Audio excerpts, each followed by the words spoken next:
Welcome back to We Want Picks. I'm Artem MMA and I'm going to be covering Dana White's Contender Series for the 2023 season on the We Want Picks channel. We're now on to week 3 out of 10 and I'm really looking forward to this card. It is a stacked card. There's going to be some very fun fights on this card and I'm really hoping that it's going to be a card where I can turn around my picks, because at the moment my picks, they're not looking too good for Dana White's Contender Series, but I've got a good feeling about this card. This card is stacked. This card is really good. Verbeek is a former world kickboxing champion. Josefine Knutsson is a former Muay Thai world champion. They're fighting against each other. Felipe dos Santos is a guy that I just absolutely love his fights, and he's taking on a brawler, and Luciano Pereira. They're going to go to war against each other. There are going to be some of the best fights that you have seen on Dana White's Contender Series on this card, and I'm really looking forward to it. But before you do get into it, you do have a 3-day free trial for the We Want Picks premium membership content if you do sign up using my code ARTEM, and you get access to all sorts of premium perks as well on the We Want Picks website.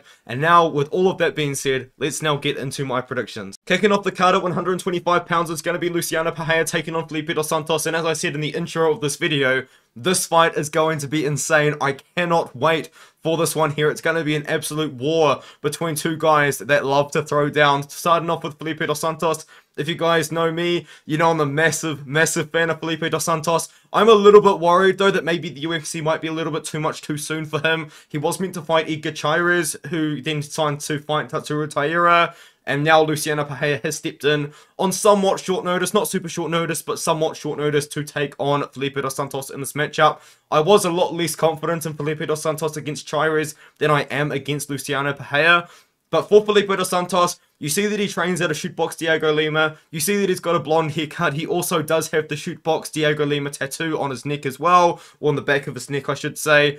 And that tells you kind of how he fights. He does fight exactly like Charles Oliveira. These guys fight so similar, except the thing about Felipe dos Santos is not a second goes by without Felipe dos Santos throwing a strike when he's on the feet. It is absolutely ridiculous the pace that this guy is able to set at 125 pounds. And not only that, he's actually really big for the weight class. He probably cuts a lot of weight to make 125, but when Felipe dos Santos is on the feet, he is throwing strikes, man. Not a second goes by without Felipe dos Santos throwing something. It is absolutely insane, the amount of volume that this guy puts out. But not only that, he does like to wrestle and grapple a lot, even in fights which he's winning the strike in exchanges, and he is the better striker. He will still wrestle and grapple anyway. Now, normally I wouldn't really like that, because if Felipe dos Santos is ahead on the feet, then I don't really mind the idea of him just continually striking. But in this matchup against Luciano Pereira, I think that those takedowns and grappling from Felipe dos Santos could be a big game changer, because talking about Luciano Pereira, you might see that he is coming off a loss, but there was a disqualification loss to a fight, which he was probably going to go on to win anyway against Gabriel Zilla. It actually was a rematch, because he beat him by majority decision only a few months prior. But the thing about Luciano Pereira is he's a lot lower volume, but he does hit harder. He is very hard hitting. This guy's got a lot of knockouts at 125 pounds. He does throw a lot less volume than Felipe dos Santos, and he is a lot less technical. That's one thing about those Muay Thai guys from shootbox Diego Lima, is they do have very good Muay Thai technique, and Felipe dos Santos is going to be the more technical striker. But the problem is with Felipe dos Santos, he does get hit a lot. He's throwing out a lot of volume, but he does get hit a lot. He doesn't move his head too much. He does wrestle and grapple as well if he needs to. But Luciano Pereira really could catch him. He really could throw something down, throw one of his big hooks, throw one of his big shots, and catch Felipe dos Santos. If Luciano Pereira wins this fight, it is definitely by knockout. But I think in this matchup, one of the key things that Felipe dos Santos has against Luciano Pereira is his more well-roundedness. I feel like even then, if the fight is just purely a striking matchup and Felipe dos Santos isn't getting tagged, he's going to be the one winning the minutes, because he's going to be the one throwing more volume, landing more volume. Dos Santos throws like spinning kicks as well. He does all sorts of crazy stuff.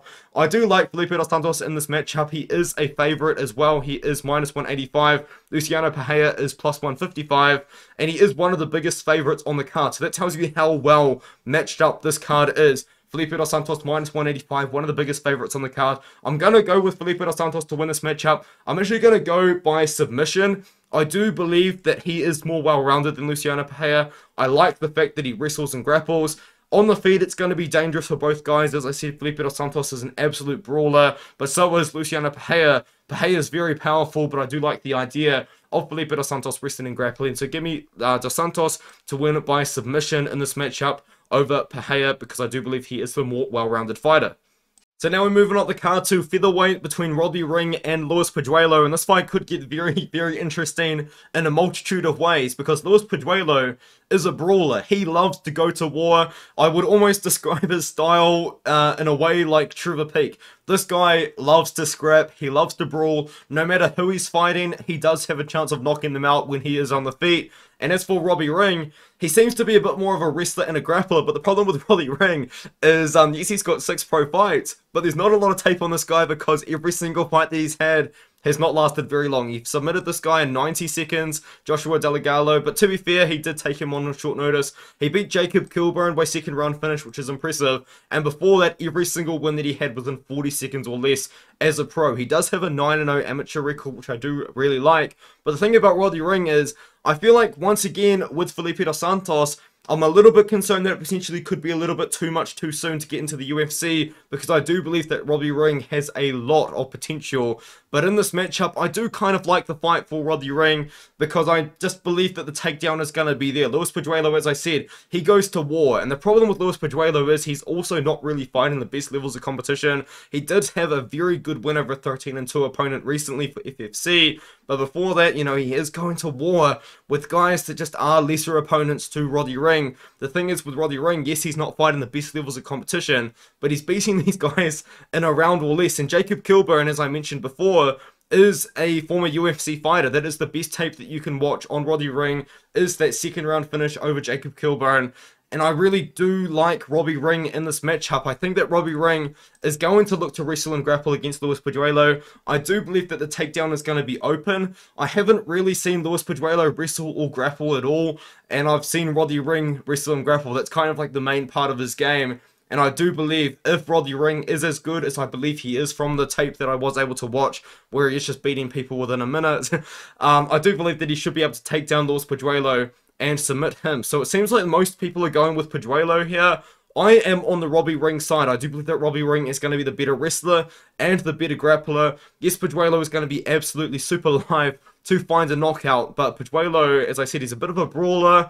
I can see Robbie Ring kind of ducking under something and get a takedown and then working the grappling from there. So give me Robbie Ring to win by submission. He is also a very big favorite. He's minus 185, whereas Luis Pajuelo is plus 155. Underdogs have been winning a lot recently. Maybe Luis Pajuelo could be one of those underdogs that could be worth a shot because, as I said, he has power, man. He is a brawler. As long as Robbie Ring is on the feet with this guy, it could get interesting, but I do like the idea of Robbie Ring going out there, using his wrestling and grappling and finding a submission somewhat early into the fight, first or second round, as per with most of his previous fights. So give me Robbie Ring by submission.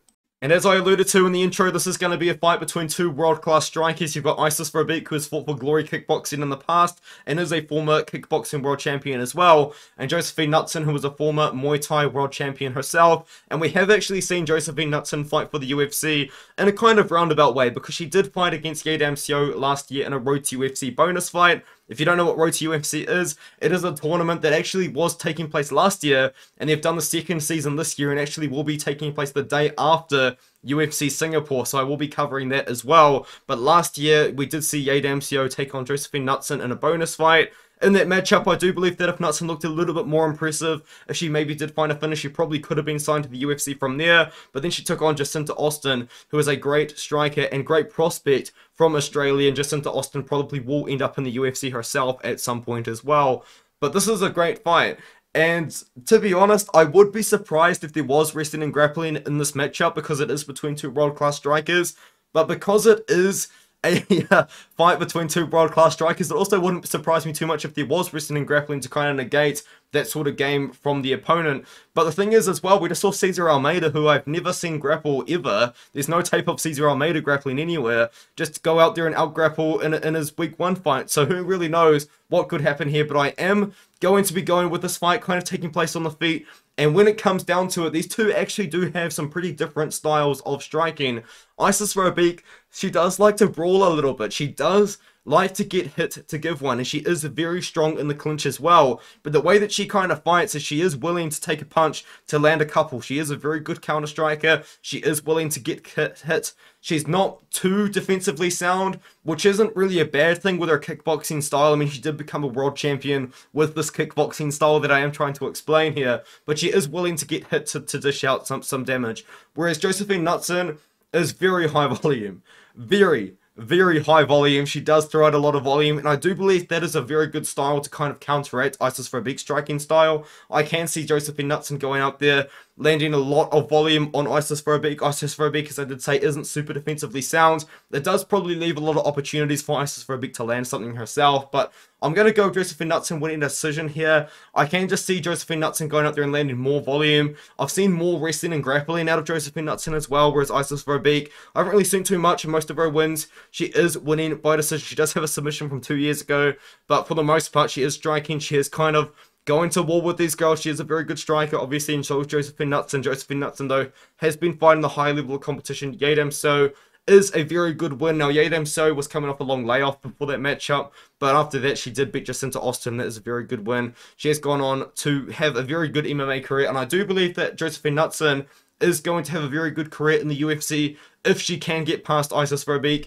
I am predicting her to do so. Josefine Knutsson, if you do look at the odds, is minus 205. She is the biggest favorite on the card, whereas Isis Verbeek is plus 165. I like Josefine Knutsson to go out there and win a decision by landing the more volume over 3 rounds in this matchup.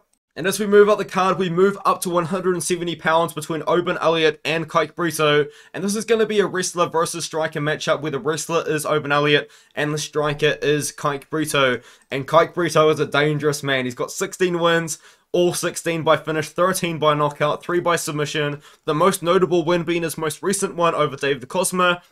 And you do see that 30-11 record. You might think that David Cosmo is an old dude. You might think that he's a bit of a journeyman, but he is 31 years old. And before that loss to Kaik Brito, he was doing his thing, man. He was beating some very good competition. He beat Peter Nyes, and Peter Nyes actually has got a win over Kaik Brito. And just been beating some really good level of competition. Absolutely insane win-loss record recently. Kind of like the Zephyr Shang of this weight class, but not from China.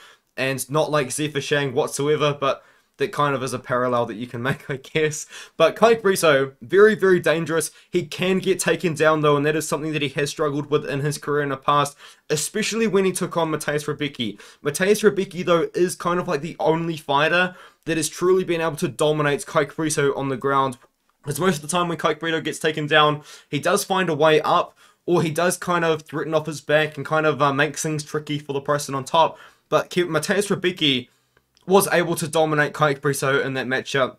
Since then, though, he has kind of gone on a pretty decent win-loss record against some very high-level competition. Obviously, he has lost a couple of fights, but since Mateusz Rebecki kind of beat him on the ground, that wrestling and grappling is something that he has improved a lot. Whereas with Oban Elliot, he has been fighting some pretty good guys. Recently, he beat James Sheehan. That is probably the best win that he's got on his record. Before that, though, he was kind of beating some pretty good guys. You know, a 3-0 opponent over in Cage Warriors, and he has been fighting some good guys in Cage Warriors. Madaz Flimanaz is a great fighter himself.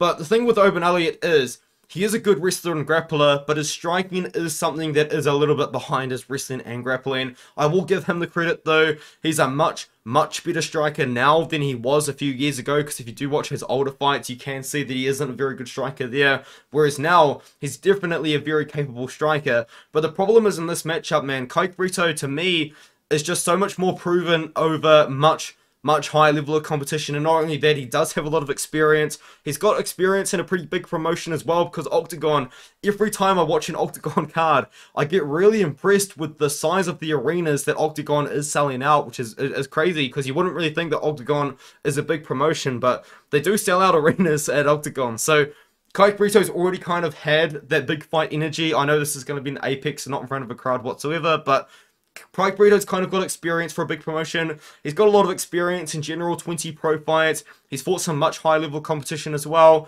I think Oban Elliot definitely does have a very good path to victory, though, because this is a pretty good stylistic matchup for him. Because, as I said, Kaik Brito's takedown defense isn't that great. He does get taken down, but what makes him a difficult fighter to deal with is he does pop back up relatively quickly. Kind of like Peyton Talbot, but Peyton Talbot defended so many takedowns in week number 1, where if you watch his tape, he's always getting taken down and then standing back up. But I do think in this matchup, though, I can see Kaik Brito defending the takedowns, and if he does get taken down, standing back up and just being the much more dangerous and better striker. So I'm going to go with Kaik Brito to win by knockout here.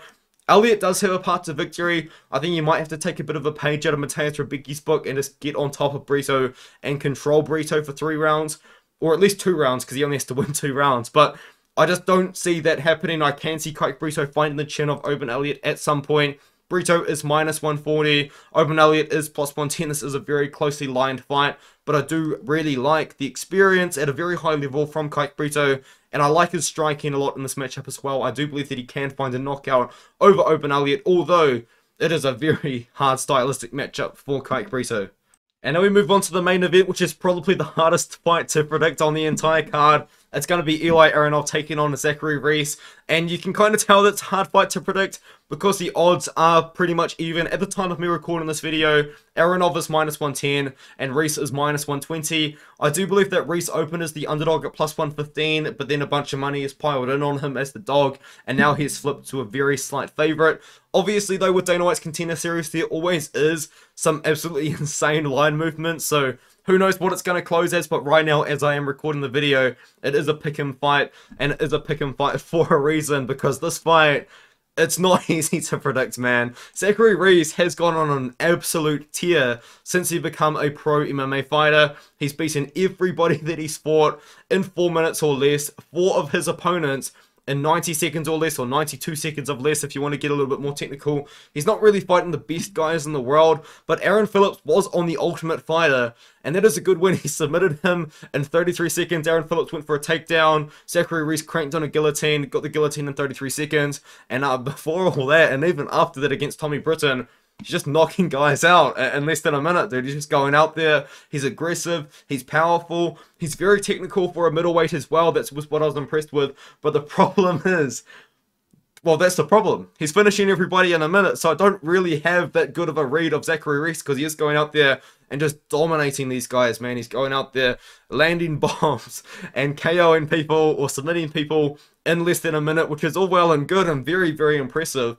But the problem is, I just don't really know how good he truly is, because that Aaron Phillips win is his best win, but it's not like he went 3 rounds with Aaron Phillips. He lasted 33 seconds with Aaron Phillips and choked him out. So what I can tell you about Zachary Reese is a good striker, a powerful striker, surprisingly technical for a middleweight as well, because middleweight kind of does seem to be that sort of dead zone where there's not a lot of super technical guys. Reese is a technical guy, and you can tell that he's a very, very skilled fighter, whereas for Eli Aronov, though, Eli Aronov might be like the nightmare matchup for Zachary Reese because he's a wrestler. He loves to get on top of people, and he does have a very, very good win over Mariusz Kielkiewicz, and that kind of really brought him out of nowhere. Nobody really knew who Eli Aronov was until he took on Mariusz, because Mariusz has fought on Dana White's Contender Series twice himself. Sorry, I lied. Once himself against Mario Sosa, and he took on Eli Aronov. Eli Aronov just come out of literally nowhere, because before that he had not fought anybody that great,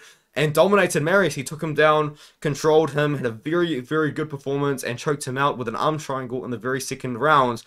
And I think that he could do something similar to Zachary Reese, but the problem is Eli Aronov isn't a very good striker, and he gets hit a lot. His striking defense is pretty bad. His striking in general is pretty bad, and with that being said as well, he's 5'10" for the weight class, where Zachary Reese is 6'3", and he is all of 6'3". He's usually a lot taller, a lot longer than all of his opponents, and he does have the tools to exploit that. I can see Zachary Reese going out there and knocking out Eli Aronov. I really can see that happening, but at the same time, I can see Eli Aronov going out there and taking down Zachary Reese, avoiding that guillotine choke, and then kind of just controlling the fight, maybe even dominating the fight from there. I can't really tell you how good Zachary Reese's game is off his back, because he's never been on his back as a pro. He's finished everybody in the first minute, so it's hard to get a good read on Zachary Reese.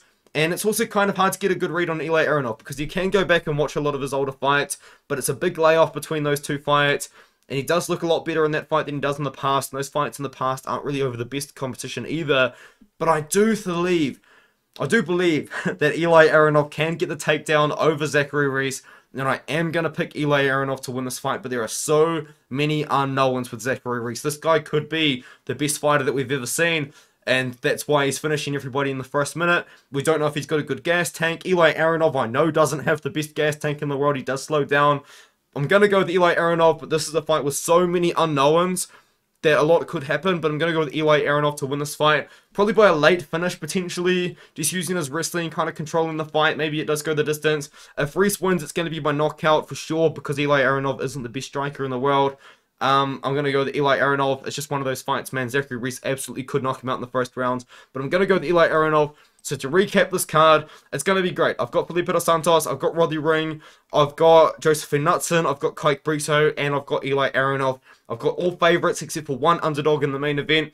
I've picked a lot of underdogs in the past and it's kind of burned me. Hopefully, going with all the favourites, we're going to look pretty good. But the thing is, though, I don't actually make my picks based on the odds at all. I actually make my predictions before the odds even drop, because the odds don't drop for me until a Saturday, and I do my research on Wednesday and Thursday night. So I don't make my picks based on odds whatsoever. I haven't ended up picking like a massive underdog like I did last year, but it probably will happen at some point. But in this fight card, I'm going with 4 favourites and 1 underdog, and hopefully it pays off, because my picks haven't been that great in the past. But thank you guys so much for watching. Hopefully I can turn it around this week, and I will be live on my YouTube channel to do a fight companion. I love this card. I love Felipe dos Santos. I really like the idea of Robbie Ring versus Pajuelo, Verbeek versus... I mean, this whole card is stacked. I cannot wait for it. Let me know what you think in the comments below.